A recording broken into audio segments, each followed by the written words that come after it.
Là, il est 6 h du mat, on est dans le tourbus et j'arrive pas à dormir. Donc, je fais le montage de la petite vidéo sur les blagues du Nord-Pas-de-Calais. Donc, il y a un extrait depuis le théâtre de Béthune et le Zénith de Lille. Je parle pas fort parce que ça pionce là-bas. Et on m'avait dit le Nord-Pas-de-Calais, ils n'ont pas grand-chose, mais les gens sont accueillants et sympathiques. Hein, c'est vraiment la réflexion d'un connard qui revient de vacances en Amérique latine.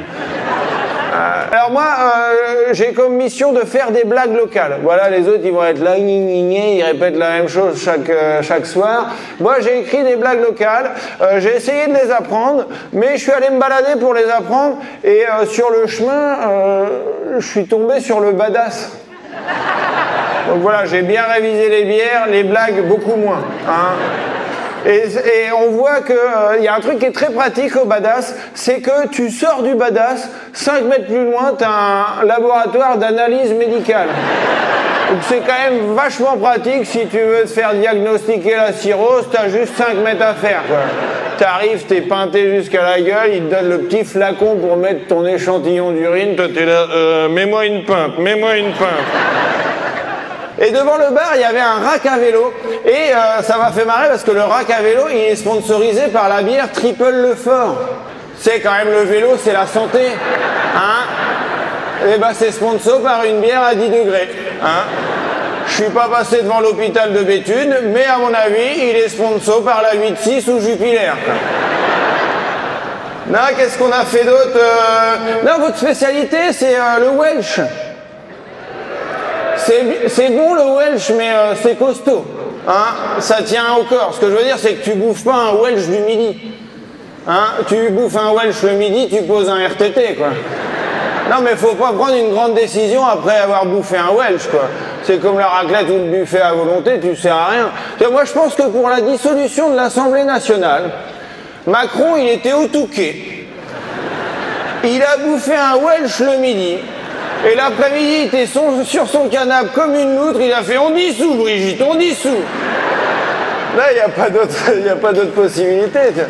Et arrêtez, vous êtes mignons. Non, et votre plat, c'est le Welsh.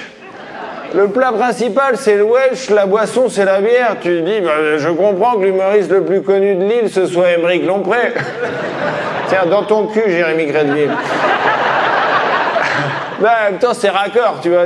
T'écoutes une chronique d'Aymeric Lompré, bah, c'est du Welsh qui a du mal à articuler, quoi. C'est un ami. Non, mais moi, je voulais pas faire le cliché du Nord et de la picole, mais je suis là, mais faites un effort quand même, tu vois. Non, mais sans déconner, l'événement le plus connu de Lille, c'est la braderie. Bah, ça reste une énorme beuverie. Non, c'est quand même, vous êtes fort. Hein. Moi, j'ai relu la définition du mot braderie. Il y a marqué foire où l'on peut vendre à bas prix des vêtements et des objets de seconde main. Hein, il n'y a pas marqué foire où on peut vendre à bas prix sa dignité et finir à 15 grammes. Hein. Relisez la définition, les copains. Non, et même, il y a un truc, je sais pas si vous connaissez ici, c'est la fête de la douche. Vous connaissez ou pas?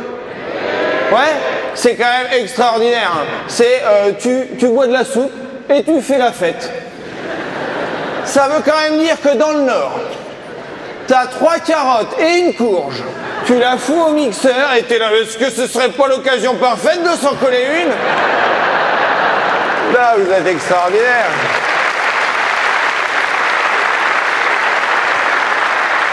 Au niveau foot, vous êtes gâtés quand même. Lille, Lens. Après, moi, Pierre Mauroy, j'ai trouvé ça nul, quoi. Ah non, il n'y avait pas d'ambiance. Non mais, c'est vrai. Tiens, j'ai l'impression d'être un populiste, quoi. Non mais je vous promets que c'est vrai, je suis allé voir un match à Pierre Mauroy, et ben j'ai failli me faire virer à la mi-temps parce que je faisais trop d'ambiance.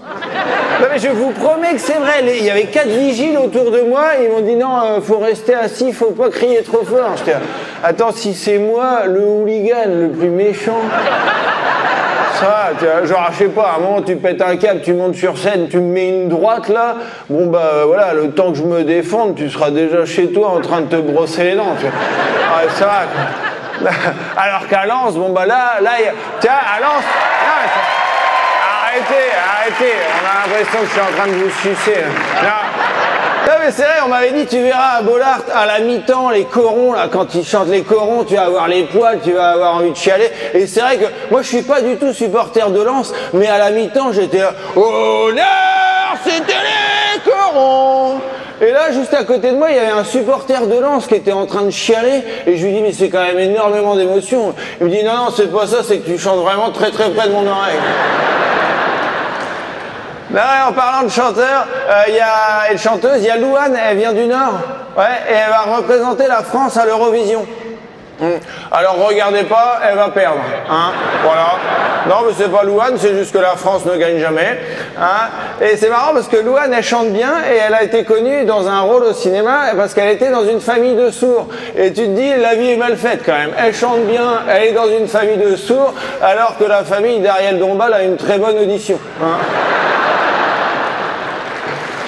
Là. Bon, c'était pas trop mal ça.